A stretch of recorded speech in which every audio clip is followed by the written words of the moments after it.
guys, welcome to Oliver the Mechanic. And today's episode, I have some Honda Odyssey here. This one is a Honda Odyssey. See, there's no engine already. Because the job for this one is rear main seal braking. It's quite hard to do it. You're gonna remove the engine, remove the what you call this one here. Remove this one, the whole forgot the name. Yeah, that one, we're gonna remove that one to access the engine, to pull down the engine. And sorry for the mess, guys, freaking too busy to clean. Want to show you, this one is leaking on the rear main seal.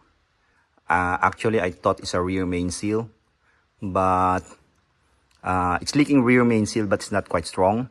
But the one that's strong leak is came here. I'll show you. This one here. This one, the plate, this one. You can see, I tried to clean this one all.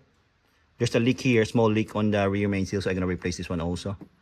But the big leak is came here. This one on the plate. Yeah, you can see it here. It's dripping here. Yeah. So yeah, I'm gonna reseal this one and replace this one, the seal, and also I'm gonna replace also the transmissions, the torque converter seal. So yeah, we're gonna do it all together. But yeah, I'll show you too. We're gonna remove this one and yeah, reseal that one.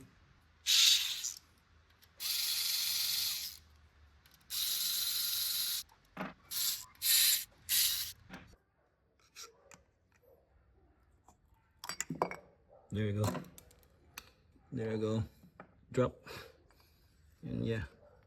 There's a gasket here also. If you can see, there's a crack here also. Yeah, on the gasket at the bottom. That's the one that's leak came from on that lock. You can see that one is like that. So yeah, the bottom one, there's a crack. The O-ring. So we'll buy the O-ring. Actually, I call already Honda, and it's only $5 here at my place.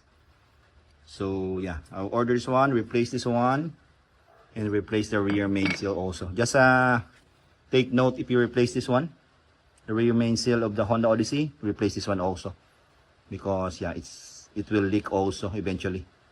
Okay, thanks for watching, guys. See you in the next video. Oliver signing out. Sa Diyos ang lahat ng kapurihan.